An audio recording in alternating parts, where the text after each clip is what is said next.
Hello दोस्तों, good morning, good afternoon और good evening. आप सभी का स्वागत है मेरे चैनल दीपक पाठक क्लासेस पर। और आप सभी सीए फाउंडेशन लॉ के स्टूडेंट्स बहुत प्यार दे रहे हो मेरी वीडियोस को, और कंसिस्टेंटली आप इन वीडियोस को देख भी रहे हो, लाइक भी कर रहे हो, शेयर भी कर रहे हो। तो इस तरीके से यही प्यार आप देते जाओ। आपको वीडियो अच्छी लगती है, मेरी मेहनत और ज्यादा इसके ऊपर बढ़ने वाली है जैसे जैसे मुझे मोटिवेशन आप लोगों से मिल रहा है। तो समय वेस्ट ना करते हुए स्टार्ट करेंगे unit number 3, other essentials of a valid contract. Unit number 1 और यूनिट नंबर 2 हमारा हो चुका है। और इंडियन कॉन्ट्रैक्ट एक्ट के अंदर हमें टोटल 9 नंबर ऑफ यूनिट्स करने हैं, जिसमें मेजरली 1 और 2 हमने कर लिया है कवर। यूनिट 3 आज स्टार्ट कर रहे हैं मेरे बच्चे। यूनिट 3 का नाम है other essential element of a contract, other essentials of a valid contract, आप ऐसे भी बोल सकते हो। तो मैं आपको ना कुछ दूसरे तरीके से ये वाला टॉपिक जो है वो स्टार्ट करवाना चाहता हूँ। पहली बात, ये यूनिट बड़ा इंपॉर्टेंट है, क्वेश्चंस यहां से आते ही आते हैं। तो बेटा यूनिट का नाम क्या है? Other essentials of a valid contract. ठीक है, तो आपने सबसे पहले यूनिट नंबर 1 की पढ़ाई करी। यूनिट 1 में आपको समझाया गया कि किसी भी वैलिड कॉन्ट्रैक्ट को बनाने के लिए कितने एसेंशियल्स की जरूरत पड़ती है।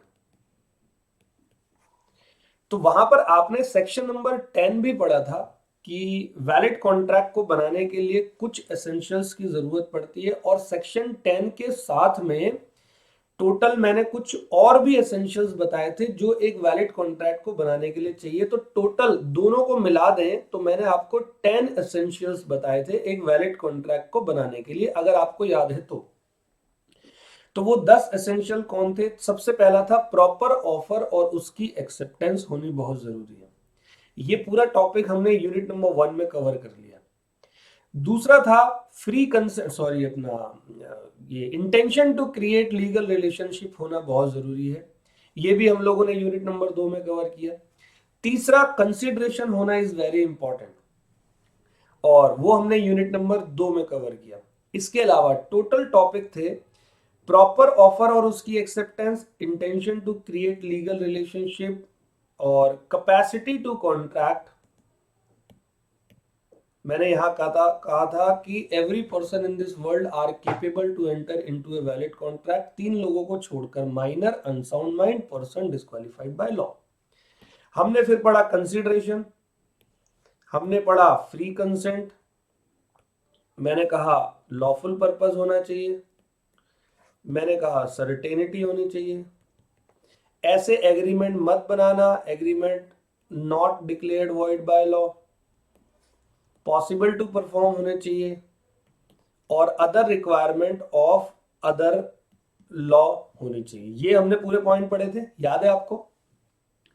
तो ये जो यूनिट है, इस यूनिट का नाम है other essentials of a valid contract. ये प्रॉपर ऑफर और उसकी एक्सेप्टेंस यूनिट 1 में हमने कवर किया।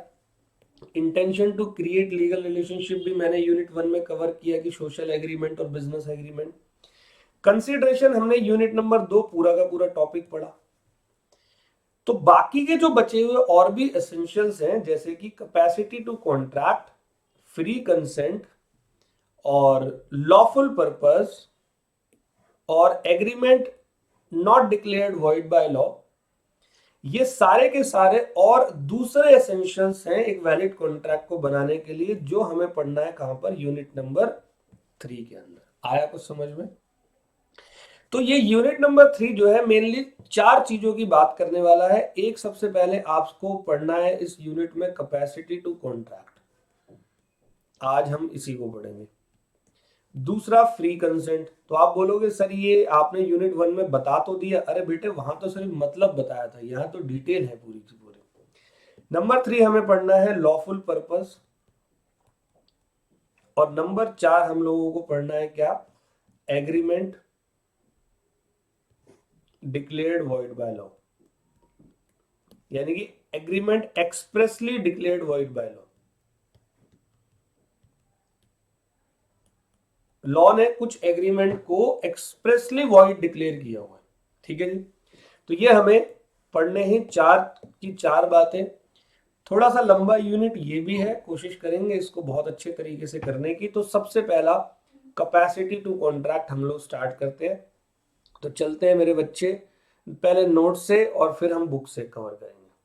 तो देखो unit number 3 Indian contract act 1872 क्या लिखा हुआ है, other essentials of a valid contract. तो हम यहां पर कितने टॉपिक पढ़ने वाले हैं, 4 topic. We will study 4 topics in this unit.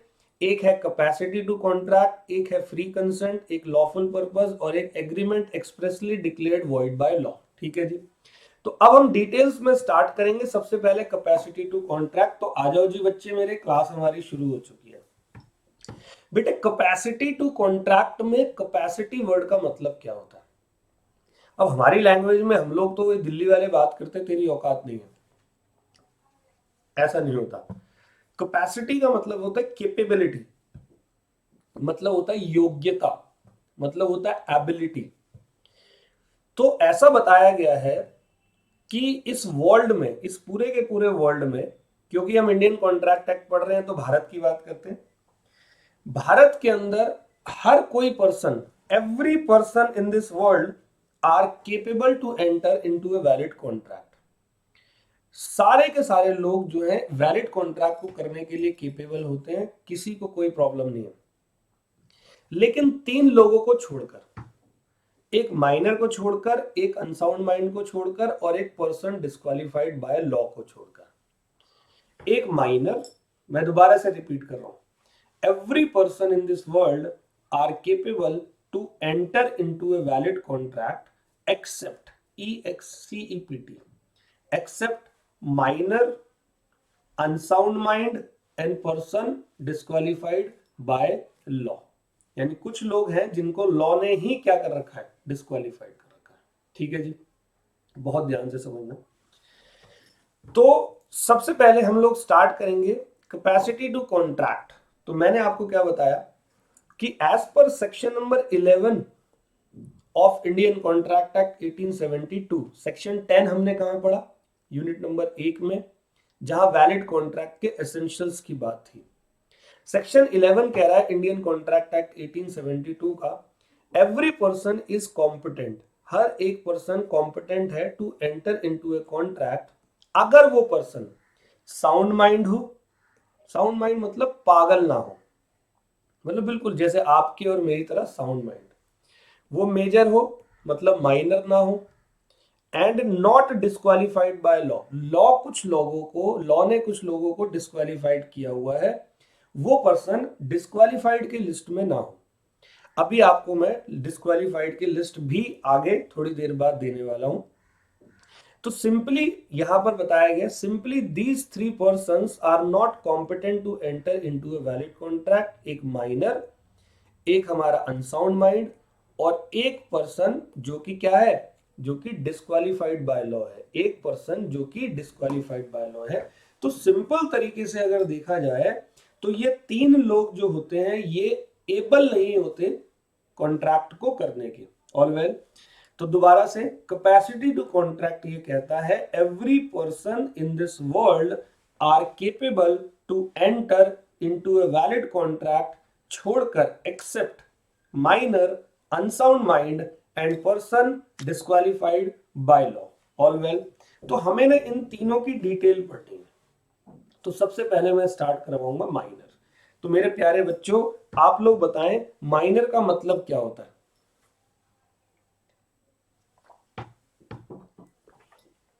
तो बेटे माइनर मींस वो बंदा जिसने अभी 18 साल की उम्र जो है वो क्रॉस नहीं करी।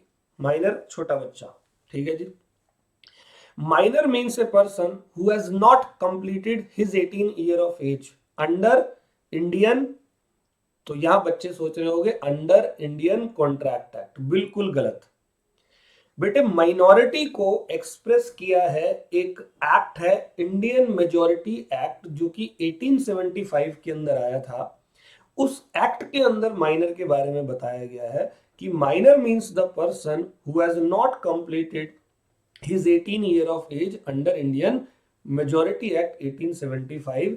लेकिन दो केसेस ऐसे होते हैं जहां पर माइनर की उम्र 18 साल ना होकर 21 साल मानी जाती है। मतलब जब तक वो 21 साल का नहीं हो जाता तब तक वो माइनर ही कहलाएगा। अब आप बोलोगे सर ये तो बड़ी ज्यादती हो गई उसके साथ। नॉर्मली सब लोग 18 के बाद मेजर हो जाते हैं और कुछ लोग 21 के बाद मेजर माने जाते हैं, ऐसा क्यों? तो ध्यान से सुनना, पहले मैं रिवाइज करवाऊंगा फिर टॉपिक बताऊंगा। क्या पढ़ रहे हैं हम? यूनिट नंबर 3, नाम क्या है? Other essentials of a valid contract. तो इस यूनिट के अंदर हमें टोटल कितनी बातें पढ़नी है? तो यूनिट में हमें 4 बातें पढ़नी है। सबसे पहला हमें इस यूनिट के अंदर क्या पढ़ना है? कैपेसिटी टू कॉन्ट्रैक्ट, दूसरा फ्री कंसेंट, तीसरा लॉफुल पर्पस और चौथा agreement declared void by law. ठीक है जी, ये 4 बातें पढ़नी है। सबसे पहला मैंने स्टार्ट करवाया capacity to contract. Capacity to contract में मैंने आपको ये बताया, every person in this world, section 11, every person in this world are capable to enter into a valid contract except, मतलब छोड़कर, EXCEPT वाला, minor, unsound mind and person disqualified by law, ये तीनों को छोड़कर। तो तीनों की एनालिसिस हम लोग करने वाले हैं। सबसे पहला स्टार्ट करवाया माइनर। तो माइनर कौन होता है? Minor means the person who has not completed his 18 year of age under Indian majority act 1875, but in 2 cases the age of minor is continuous up to 21 year. All well. तो वो कौन से sir 2 case है? देखो, एक पहला case जब minor के गार्जियन जो है वो कोर्ट के द्वारा अपॉइंट किए गए होंगे, मतलब माइनर के अपने गार्जियंस नहीं है। मान लो कोई माइनर है, उम्र 13-14 साल की है, उसके मम्मी पापा है, एक कार एक्सीडेंट में मम्मी पापा की डेथ हो गई। अब माइनर, उसके मम्मी पापा का बिजनेस था, ठीक ठाक बिजनेस था, अच्छा खासा। अब बताओ वो माइनर क्या करेगा यहाँ पर? क्या वो माइनर अपने मम्मी पापा के बिजनेस को चला पाएगा, रन कर पाएगा? तो नहीं कर पाएगा। तो ऐसे में क्या होता है, कोर्ट उस माइनर के गार्जियन अपॉइंट करता है जब तक वो माइनर मेजर ना हो जाए। तो कोर्ट ऐसे में मानता है कि माइनर की बुद्धि को डेवलप होने में थोड़ा समय लग सकता है जब माइनर के खुद के गार्जियंस नहीं होते। इसी वजह से 18 ईयर नहीं बल्कि वो 21 साल की उम्र तक माइनर कहलाएगा और अबव 21 वो मेजर कहलाएगा। All well. क्या पढ़ा रहा हूं मैं आपको? मैं ये कह रहा हूं कि minor means the person who has not completed his 18 year of age, but in 2 cases the age of minor is continuous up to 21 year. Case number 1, when the guardian of minor is appointed by court. Case number 2, when the administrar of the property of the minor is appointed by the court. Case number 2 क्या कहता है?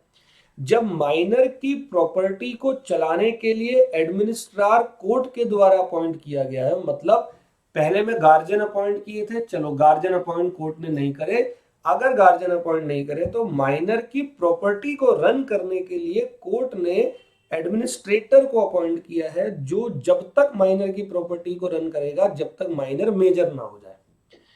तो 18 की उम्र में बुद्धि आ जाती है, मना नहीं कर रहे, लेकिन 21 की उम्र के बाद ही माइनर को मेजर माना जाएगा, क्योंकि 18 की उम्र में बिजनेस मेंटालिटी इतनी ज्यादा नहीं आती। माइनर कम से कम कोर्ट ये मानता है कि वो माइनर प्रॉपर्टी को रन नहीं कर सकता 18 के बाद, उसको और 2-3 साल का समय दिया गया, मतलब 3 साल का समय और दिया गया। ऑलवेज समझ में आ गई बात? क्लियर है जी? तो देखो जी, सबसे पहले हम माइनर स्टार्ट किया, मैंने क्या बताया? The term minor is defined under Indian majority act 1875 as a person who has not completed his 18 year of age. एक वो बंदा जिसने कंप्लीट नहीं करी अपनी 18 साल की उम्र। हाउ एवर, लेकिन मैंने बताया था, इन फॉलोइंग 2 केसेस, अगर इन 2 केसेस की बात करें तो minority continuous up to 21 year, तो माइनॉरिटी 21 साल तक रहती है। When administrator of the property of minor is appointed by court, minor की प्रॉपर्टी को रन करने के लिए एडमिनिस्ट्रार कोर्ट के द्वारा अपॉइंट किया गया, या when guardian of minor is appointed by the court, या जब माइनर के गार्जियन को कोर्ट के द्वारा अपॉइंट किया गया है। समझ में आ गया? कोई दिक्कत जी? कोई दिक्कत नहीं है। तो अब हम पढ़ेंगे टॉपिक माइनर की पोजीशन क्या है या माइनर के रूल्स क्या है, पोजीशन ऑफ द माइनर या rules about minor. All well. तो माइनर के रूल्स कुछ इस तरीके से होते हैं बेटे, ये बहुत इंपॉर्टेंट टॉपिक्स है, यहां से आपके एग्जाम में क्वेश्चन आता है। रूल माइनर का ये कहता है, पोजीशन ऑफ माइनर या रूल्स ऑफ माइनर में पहला नंबर कहता है minor's agreement is void of initio. अगर आप कोई एग्रीमेंट माइनर के साथ कर रहे हो तो वो एग्रीमेंट वॉइड ऑफ इनिशियो होता है। तो मेरे प्यारे, ये वॉइड ऑफ इनिशियो शब्द का मतलब क्या होता है? वॉइड ऑफ इनिशियो मतलब मैंने आपको बताया था, वॉइड ऑफ इनिशियो मतलब वॉइड फ्रॉम वेरी बिगिनिंग, मतलब स्टार्टिंग से useless agreement. If you are entering into an agreement with the minor, then the agreement will be called void ab initio। उसका कोई महत्व नहीं है। मतलब मैं दीपक पाठक अगर आज किसी 15 साल के माइनर बच्चे के साथ में कोई एग्रीमेंट करता हूं, तो बेशक मैंने उसको ऑफर दिया, एक्सेप्टेंस दिया, कंसीडरेशन भी था, लेकिन वो एग्रीमेंट वॉइड अब इनिशियो हो जाता है। कल को माइनर ने कोई डिफॉल्ट कर दिया तो मैं माइनर के खिलाफ लीगल एक्शन कोर्ट में जाकर नहीं ले सकता, और लीगल एक्शन ले भी लिया तो कोर्ट में माइनर ही जीतेगा, मैं नहीं जीतने वाला। ऑल वेल, क्योंकि miners agreement is void ab initio. समझ में आ गया? तो देखो, सबसे पहला ए एग्रीमेंट कहता है an agreement with minor is void ab initio.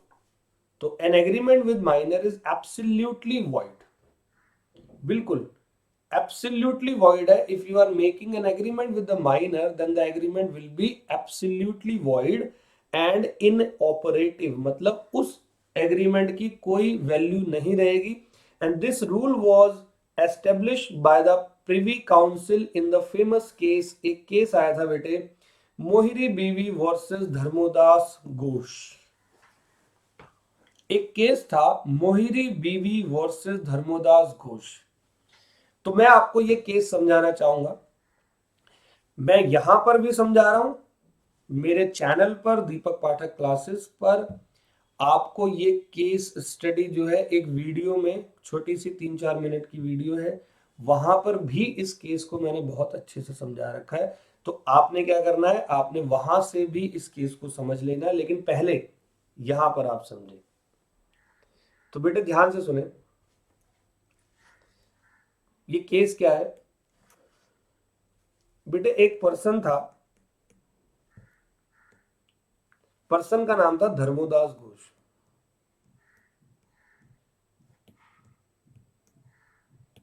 ठीक है जी। धर्मोदास घोष एक माइनर था। ये धर्मोदास घोष के पास एक प्रॉपर्टी थी, एक घर था, मान लो ये घर ही है ऐसी, ठीक है। और वो जाता है मोहिरी बीवी के हस्बैंड के पास। किसके पास? मोहिरी बीवी के हस्बैंड के पास जाता है। उसका हस्बैंड यहाँ है।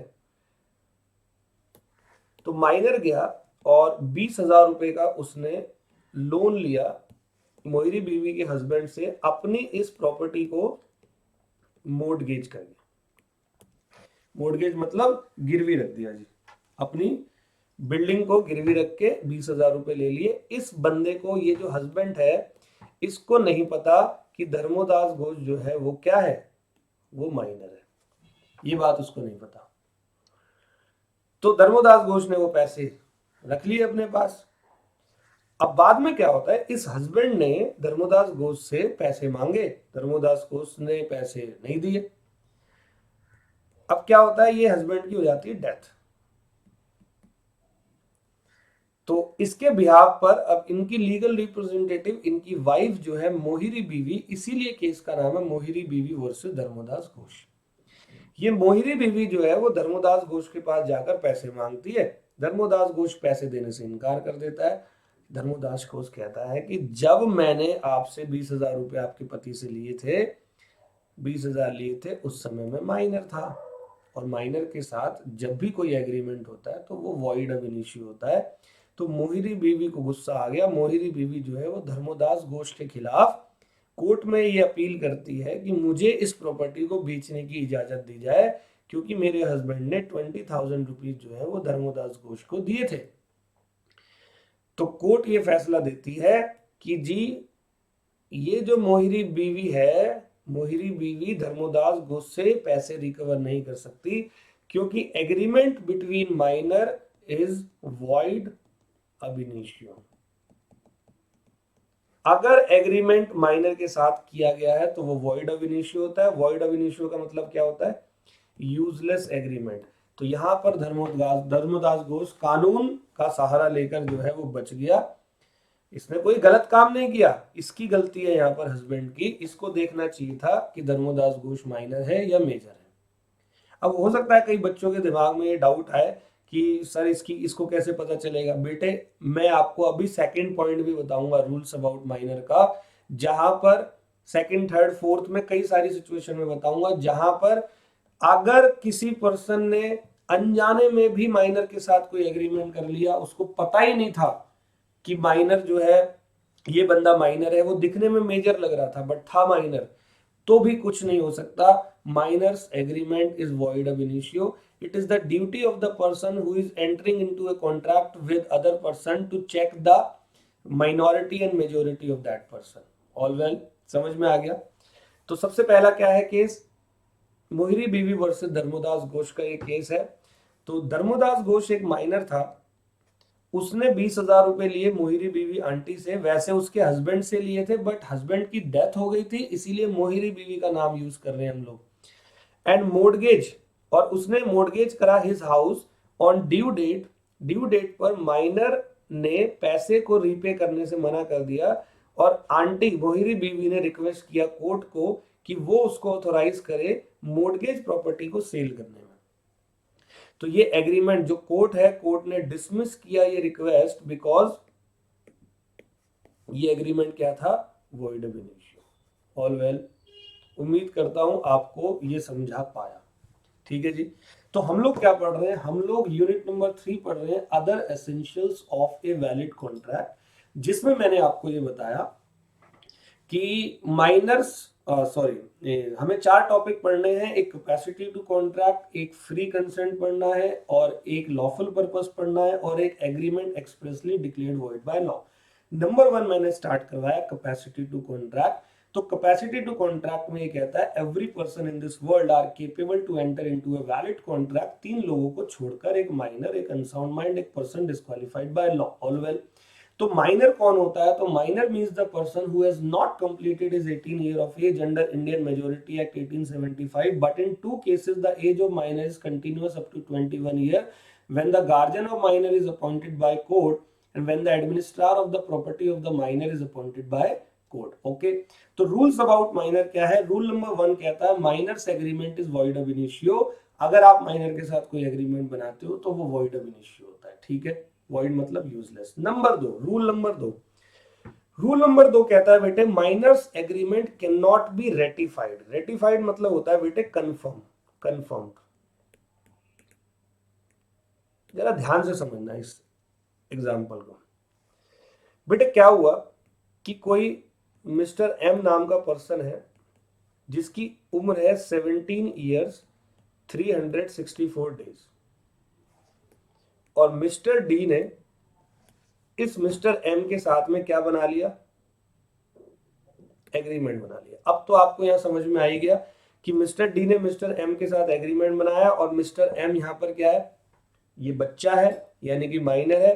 तो ये जो एग्रीमेंट है ये क्या है? ये वॉइड ऑफ इनिशियो। ठीक है जी।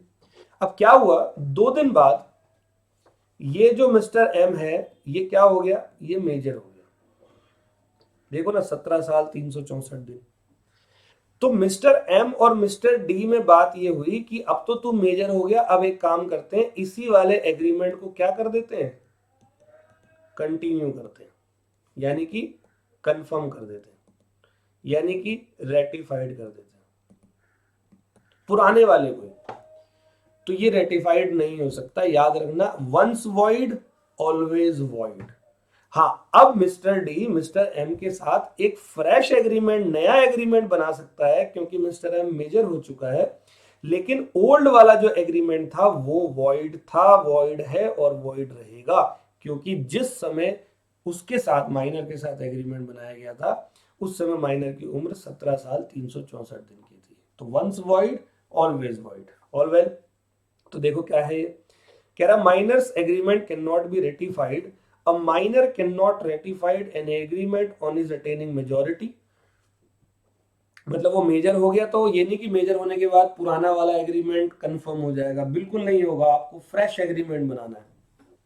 The original agreement which is entered into during the minority is void ab initio. A void agreement cannot be ratified, that is cannot be validated later. समझ में आ गया जी? क्लियर है? अब point number C. Point number C कहता है minor can be beneficiary. देखो जी,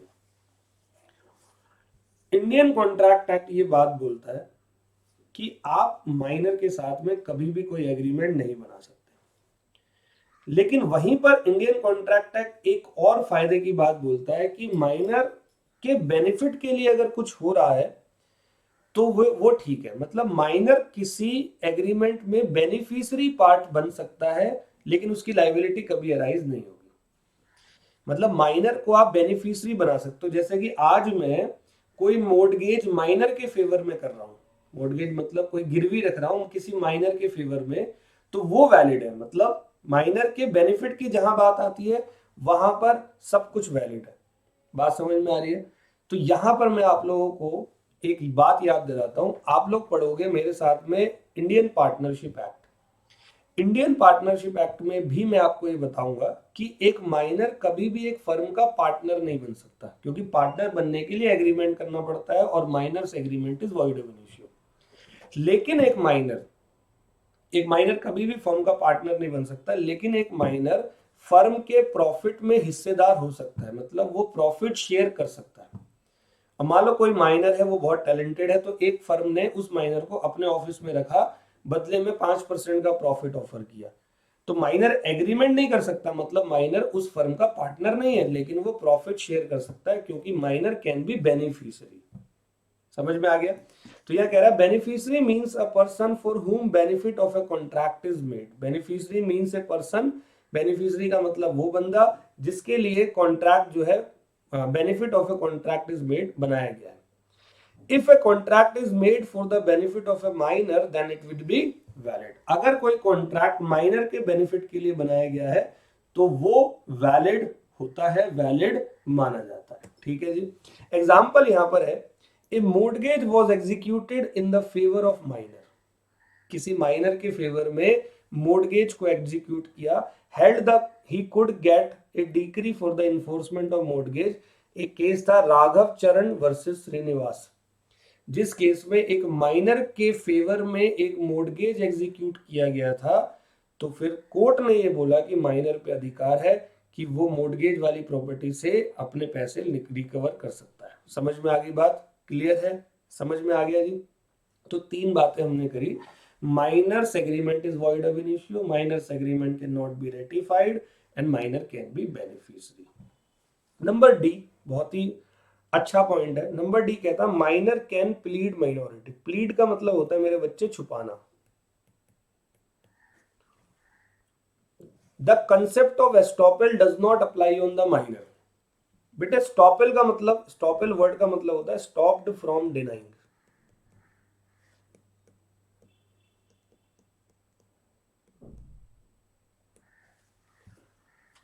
कुछ करने से ना रोकना, कुछ करने से ना रोकना, उसको हम स्टॉपेल कहते हैं। अब ये स्टॉपेल शब्द का मतलब समझाता हूं। मान लो बेटे मेरी एक दुकान है, मेरी एक शॉप है, मोबाइल फोन में बेचता हूं। मैं बैठा हुआ हूं अपनी दुकान पर और मेरा एक दोस्त मेरी दुकान पर मुझसे मिलने आया, तो ऑब्वियस सी बात है उसको मैं शॉप के अंदर बैठाऊंगा। यहां से एक कस्टमर आया और मैं जो है, मैं कस्टमर में बिजी हो गया। एक कस्टमर और आया। बताओ ये जो दूसरा कस्टमर आया है, ये दुकान पे मेरे पास जाएगा या इसके पास जाएगा?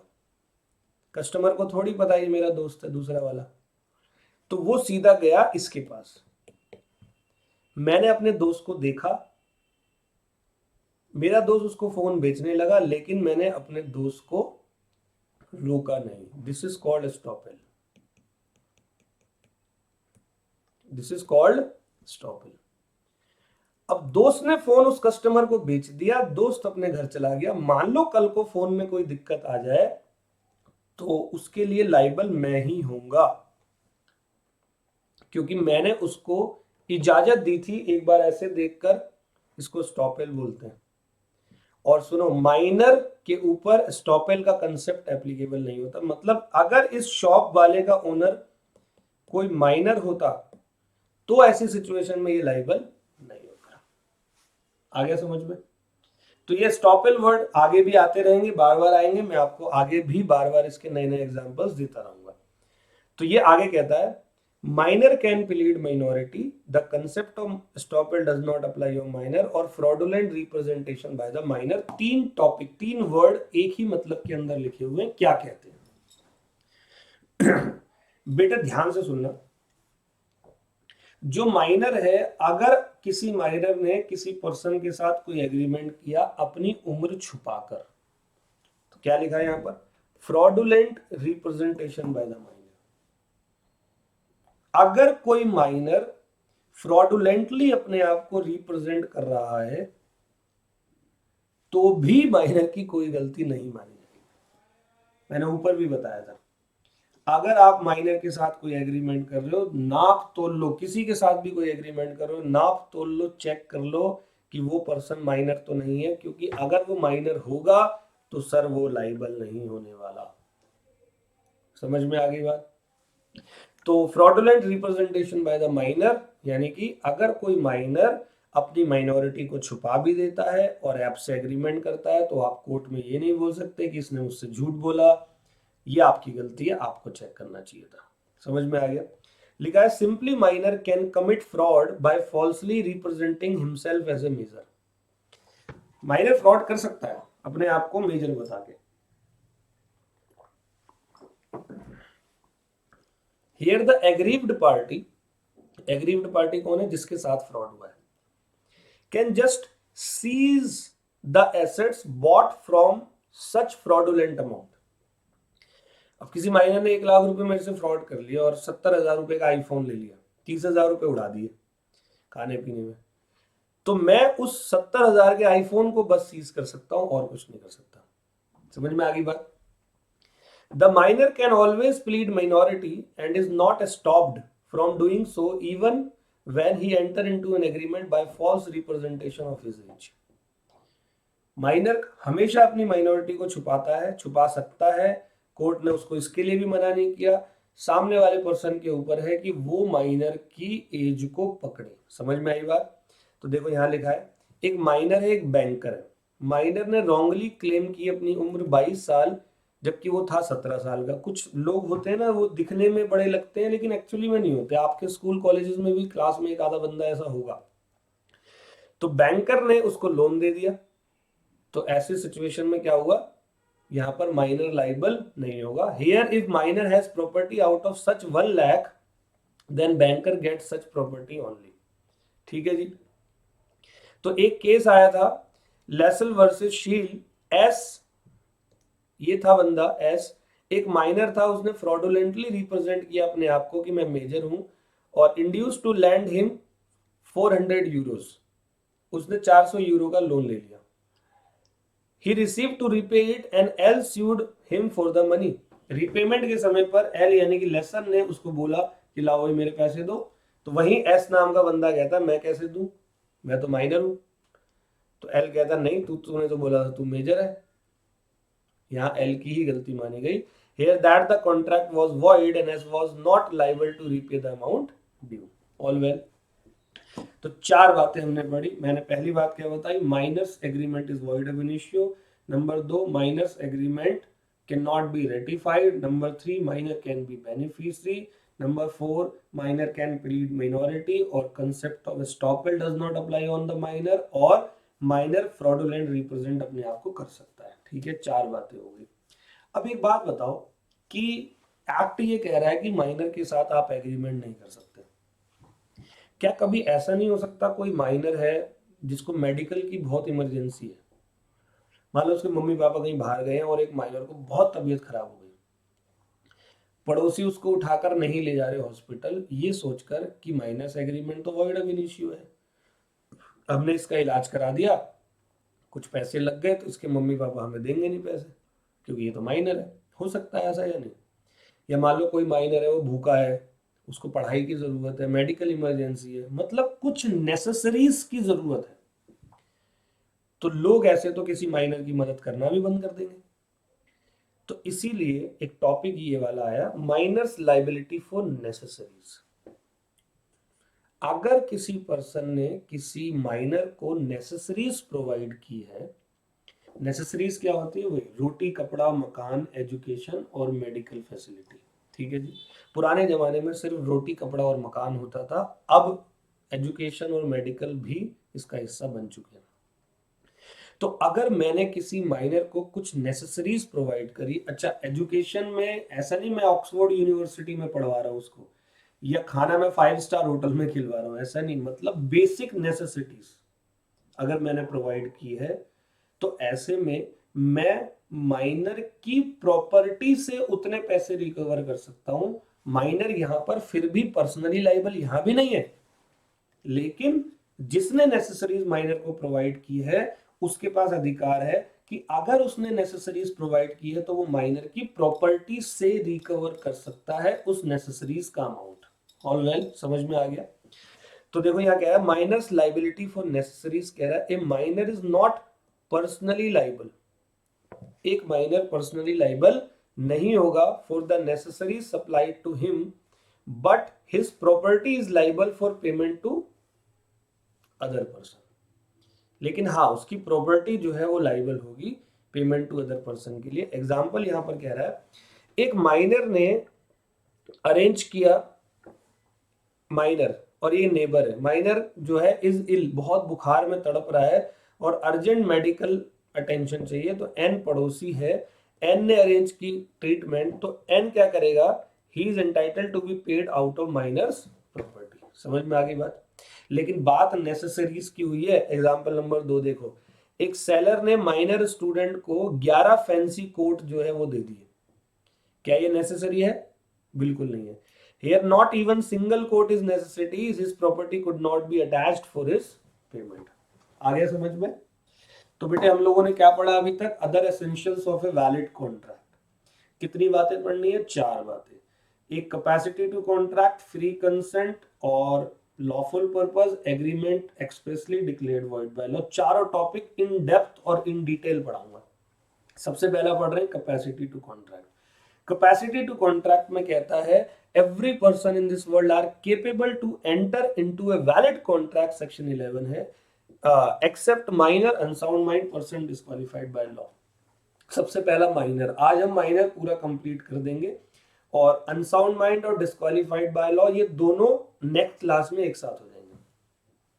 तो सबसे पहला क्या है, माइनर कौन होता है? तो minor means the person who has not completed his 18 year of age under Indian majority act 1875, but in two cases the age of minor is continuous up to 21 year when the guardian of minor is appointed by court, when the administrar of the property of the minor is appointed by court। All well, minor के rules क्या है? Rule number 1, miners agreement is void ab initio. यहाँ case हमने पढ़ा Mohori Bibee versus Dharmodas Ghose. Rule number 2, minor's agreement can not be ratified, एक बार void हो गया हमेशा वॉइड रहेगा। नंबर 3 था, minor can be beneficiary, minor के बेनिफिट के लिए कोई कॉन्ट्रैक्ट आप बना सकते हो, ठीक है, मतलब माइनर के बेनिफिट के लिए कुछ कर सकते हो। नंबर 4, माइनर अपने आप को फ्रॉड रिप्रेजेंट करके अगर कोई एग्रीमेंट लेता है करता है तो भी वो लाइबल नहीं होगा, माइनर अपने एज को छुपा सकता है, और स्टॉपेल का कंसेप्ट माइनर पे एप्लीकेबल नहीं होता। फिर था, minor's property will be liable for supply of necessaries to the minor, और यहाँ नेसेसरीज मींस नेसेसरीज है, लग्जरी नहीं है।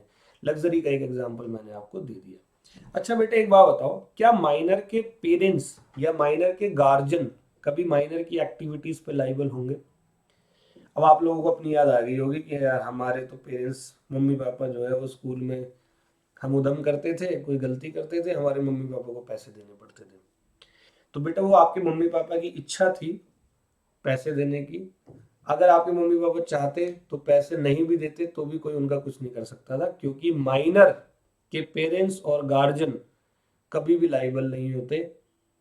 अगर माइनर ने कोई एक्टिविटी करी है, मान लो कोई माइनर मेरे पास आता है, मुझसे 1 लाख रुपए लेकर जाता है और मुझसे कहता है कि 1 लाख के बदले में मेरे पापा की कार तेरी। छोटा बच्चा है, 13-14 साल का, या कोई 5-6 साल का बच्चा है, वो मेरे पास आता है, उसने अंकल 200 रुपए दे दो, चॉकलेट खानी है, मेरा मकान आपका। तो ऐसे तो बच्चों की हरकतों पे पेरेंट्स और गार्जियन जो है वो तो लुट जाएंगे। तो कभी भी पेरेंट्स और गार्जियन लायबल नहीं होते माइनर की एक्टिविटीज पे। लिखा है माइनर्स पेरेंट्स और his guardian are not liable to his creditor for breach of contract by the minor whether the contract is for necessaries or not. However, parents or guardian remain liable when the minor is acting as agent of the parents or guardian. ये बड़ा अच्छा है। अब ऐसा भी तो हो सकता है, क्योंकि माइनर्स पेरेंट्स लाइबल नहीं होते, तो कहीं ऐसा भी हो सकता है कि पेरेंट्स को लोन की जरूरत है और उसने अपने माइनर बच्चे को भेज दिया कि जा तू लेके आ जा, क्योंकि तू लाइबल नहीं होगा। तो यहां पर जो माइनर है वो अपने पापा और मम्मी के लिए एज एजेंट काम करने गया, तो बेटे ये तो गलत हो गया। यहाँ तो पेरेंट्स जो है वो इस कंसेप्ट का फायदा उठा रहे हैं। तो अगर कोई पेरेंट्स इन कंसेप्ट का फायदा उठाए तो फिर माइनर के पेरेंट्स और गार्जियन लाइबल होंगे, क्योंकि मैं अगला टॉपिक आपको बताऊंगा कि माइनर एजेंट बन सकता है लेकिन वो पर्सनली लाइबल कभी नहीं होगा। मान लो मैं पापा हूं, मैंने खुद लोन लेने जाना है, लेकिन मुझे पता है कि लोन लूंगा, वापस नहीं दिए तो मेरे ऊपर केस हो जाएगा। तो मैंने क्या किया, अपने 16 साल के बच्चे को बोला जाके तू लोन ले आ अंकल से। वो ले आया लोन। अब वो पैसे मांगने आए तो मतलब कि हमने बोला ये तो माइनर है, ये कैसे देगा पैसे। तो वहां वो बंदा अपने फादर का एजेंट बन के गया था, तो फिर यहाँ पर फादर लाइबल होंगे। ठीक है जी। अब यहाँ 3 पॉइंट और है, फटाफट से कर लेते हैं और माइनर हमारा कंप्लीट होगा। एक बार बुक में भी देख लेंगे। Minor can B agent but he will not be personally liable. Minor agent हो सकता है लेकिन वो कभी पर्सनली लाइबल नहीं होता। अच्छा, माइनर कभी भी पार्टनर नहीं होता फर्म का, ये बात मैंने थोड़ी देर पहले बताई, लेकिन वो पार्टनरशिप फर्म के प्रॉफिट के अंदर आ सकता है, यानी कि minor can be beneficiary. And the last one, minor can not B insolvent. Minor कभी भी इंसॉल्वेंट नहीं हो सकता। हाँ, क्यों नहीं हो सकता? क्योंकि वो किसी से उधार ले ही नहीं सकता। तो जो उधार नहीं ले सकते वो इंसॉल्वेंट कैसे हो जाएंगे? इंसॉल्वेंट कौन होता है? जिसकी लाइबिलिटी ज्यादा होती है। कब होती है? जब वो बिजनेस करता है, किसी से लोन वोन लेता है। माइनर तो ले ही नहीं सकता, तो माइनर इंसॉल्वेंट कभी भी नहीं हो सकता। ठीक है जी, रिपीट कर रहा हूं एक बार। Number 1, miners. अच्छा, ये सीक्वेंस मेरा है, बुक का सीक्वेंस अलग है, ये मैंने अपने सीक्वेंस में दिया है। Number 1, miners agreement is void of initio, Mohori Bibee versus Dharmodas Ghose का केस है। Number 2, minor can plead minority, minor can be beneficiary, minor can fraudulent represent himself, और माइनर कैन प्लीड माइनॉरिटी, और concept of estoppel does not apply on minor. ये तीनों point एक ही के हैं। चौथा पॉइंट था। फिर अगला पॉइंट था कौन सा, कि माइनर के पेरेंट्स और गार्जियन लाइबल नहीं होंगे। माइनर को नेसेसरी सप्लाई करोगे तो माइनर की प्रॉपर्टी से ले सकते हो, माइनर वहां भी पर्सनल लाइबल नहीं होगा। हाँ, पेरेंट्स और गार्जियन लाइबल नहीं होंगे, लेकिन अगर पेरेंट्स और गार्जियन ने माइनर को अपना एजेंट बना के भेजा तो वो लाइबल होंगे। माइनर एजेंट हो सकता है, पर्सनली लाइबल कभी नहीं होगा। माइनर पार्टनर नहीं बन सकता किसी फर्म में, लेकिन प्रॉफिट में आ सकता है। माइनर इंसॉल्वेंट नहीं हो सकता। ठीक है जी, एक बार बुक देख लेते हैं। तो फटाफट से, तो देखो यही मैं आपको कह रहा था, essential element of a valid contract हमें पढ़नी है। कितनी बात है? 4। Capacity, free consent, lawful object consideration और agreement not expressly declared void. Capacity to contract में 3 चीजें पढ़नी है, मेजर, साउंड माइंड और नॉट क्वालिफाइड। यानी कि माइनर्स, अनसाउंड माइंड और पर्सन डिस्क्वालिफाइड बाय लॉ जो है वो केपेबल नहीं होते। इन्होंने पॉजिटिव वे में बताया, मैंने नेगेटिव वे में। मैंने सबसे पहले आपको बताया माइनर वाला। तो कैपेसिटी टू कॉन्ट्रैक्ट में ये कह रहा है, capacity refers to the competence of the party. Competence means योग्यता to make a contract. It is one of the essential element to form a valid contract. तो कौन कौन कॉम्पिटेंट होते हैं? सेक्शन 11। तो एवरी पर्सन कॉम्पिटेंट होते हैं जब वो मेजर हो, साउंड माइंड हो, नॉट डिस्क्वालिफाइड बाय लॉ हो। एज ऑफ मेजोरिटी कहाँ दे रखी है? तो मेरे बच्चे age of majority Indian majority act 1875 में दे रखी है। तो 18 साल की उम्र का बंदा माइनर होता है, उससे ऊपर का मेजर होता है। ये माइनर की पोजीशन है। Minor's agreement is void of initio, ये मोहिरी बीवी वर्सेस धर्मोदास घोष का मैंने आपको केस बताया। Minor's agreement can not be ratified, ये मैंने आपको बता दिया। और माइनर कैन बी बेनिफिशियरी और can take benefit out of the contract. Minor can always plead minority, minor अपनी माइनॉरिटी छुपा सकता है। माइनर की लाइबिलिटी नेसेसरीज के लिए होगी, वो भी कितनी होगी? माइनर की प्रॉपर्टी से, इससे ज्यादा नहीं। और फिर है कॉन्ट्रैक्ट बाय गार्जियन, अगर माइनर के गार्जियन लाइबल नहीं होते, लेकिन एजेंसी के थ्रू करेंगे तो लाइबल होंगे। नो स्पेसिफिक परफॉर्मेंस, बेटे minor's agreement being absolutely void, कोई भी क्वेश्चन नहीं है कि स्पेसिफिक परफॉर्मेंस करो, नहीं नहीं कम से कम इतना तो कर दे, ऐसा नहीं बोल सकते। वॉइड है तो वॉइड है, कुछ नहीं करेगा माइनर। माइनर इंसॉल्वेंट नहीं हो सकता, माइनर पार्टनर नहीं बन सकता लेकिन शेयर ऑफ प्रॉफिट ले सकता है। माइनर एजेंट बन सकता है लेकिन पर्सनली लाइबल नहीं होगा। Minor can not be bind parent और गार्जियन, माइनर अपने पेरेंट और गार्जियन को बाइंड नहीं कर सकता। और joint contract by minor and adult, ये थोड़ा सा देखो। In such case the adult will be liable. मान लो कि एक ए और बी है, ए और बी ने मिलकर 10,000 लिए किसी सी से, जिसमें ए माइनर था और बी मेजर था। तो 10,000 रुपए के लिए ए लाइबल नहीं होगा, कौन लाइबल होगा? बी लाइबल होगा। आगे समझ में? तो यहां कह रहा है अडल्ट विल बी लाइबल। ये अडल्ट बेवकूफ था, इसने ए के साथ मिलकर पैसे लिए क्यों? ठीक है जी। तो श्योरिटी और गारंटर फॉर अ माइनर, अब मान लो किसी माइनर के लिए किसी अडल्ट ने गारंटी दी है। जैसे कि क्या हुआ, एम माइनर है, माइनर गया सी के पास पैसे उधार लेने, सी ने बोला मैं नहीं दे रहा, गारंटी लेकर आ। ये सी ने एस की गारंटी दी, एस ने, जो एस है श्योरिटी, श्योरिटी ने सी को बोला कि तू इसको पैसे दे दे, अगर ये नहीं चुका पाया तो मैं दे दूंगा। इसको गारंटी बोलते हैं। जनरली आप लोगों ने भी गारंटी ली दी होगी कभी। इस केस में जनरली क्या होता है, जनरली अगर ये मेजर होता तो ये लाइबल होता पैसे देने को, ये अगर नहीं दे पाता तो श्योरिटी देता। लेकिन इस केस में क्योंकि ये माइनर है तो माइनर तो कभी लाइबल होगा ही नहीं, तो श्योरिटी विल बी लाइबल। समझ में आ गया जी। अगला कह रहा है minor as a shareholder. पहली बात, माइनर क्योंकि इनकॉम्पिटेंट टू कॉन्ट्रैक्ट होता है तो वो कभी भी किसी कंपनी का शेयर होल्डर नहीं बन सकता। लेकिन अगर बाय मिस्टेक वो मेंबर बन गया तो कंपनी उस ट्रांजेक्शन को रिमूव कर देगी। बाय मिस्टेक कभी कभी हो सकता है ऐसा कि किसी माइनर ने अपनी आइडेंटिटी को छुपा दिया, तो ऐसे सिचुएशन में कंपनी अपने रजिस्टर से उसका नाम काट देगी। बट ए माइनर में acting through his lawful guardian become a share holder by transfer और ट्रांसमिशन। लेकिन मान लो एक फादर ने अपने बेटे को शेयर दे दिए, शेयर दे दिए तो ट्रांसफर बोलते हैं। अगर फादर की डेथ हो गई और ऑटोमेटिकली वो शेयर किसी माइनर बच्चे के पास आ गए तो उसको बोलते हैं ट्रांसमिशन। तो इस केस में वो माइनर मेंबर रह सकता है। समझ में आ गया? क्योंकि मजबूरी है भाई, पेरेंट्स के शेयर है, पेरेंट्स है नहीं, जिंदा ही नहीं, क्या करें। समझ गए जी। तो लास्ट है लाइबिलिटी फॉर टॉर्ट्स। अब देखो जी, माइनर कभी भी लाइबल नहीं होता का मतलब ये नहीं होता कि माइनर कोर्ट में जाके, सॉरी पब्लिक में जाके किसी का मर्डर कर देगा, चोरी कर लेगा, उसके लिए उसको सजा होगी, उसके लिए बच्चे वाली जेल बना रखी है। माइनर बस टॉर्ट के लिए लाइबल नहीं होता। टॉर्ट्स मतलब होता है सिविल रॉन्ग, जैसे किसी से पैसे वैसे ले लिए, यानी इस एक्टिविटी के लिए लाइबल नहीं होगा। लेकिन माइनर ने किसी पर हथियार चला दिया, धमकी दे दी, तो वहां लाइबल होता है। कह रहा है a tort is a civil wrong, a minor is liable in tort unless the tort in reality is a breach of contract. Thus where a minor borrowed a horse for riding only, he was held liable when he lent the horse to one of his friend। मान लो कि minor ने कोई घोड़ा बोरो किया और बाद में उस घोड़े को उसने किराए पे चढ़ा दिया, तो ये तो एक तरीके से बहुत गलत एक्टिविटी कर रहा है, ये सिविल रॉन्ग है, ये फायदा उठाने वाली बात है।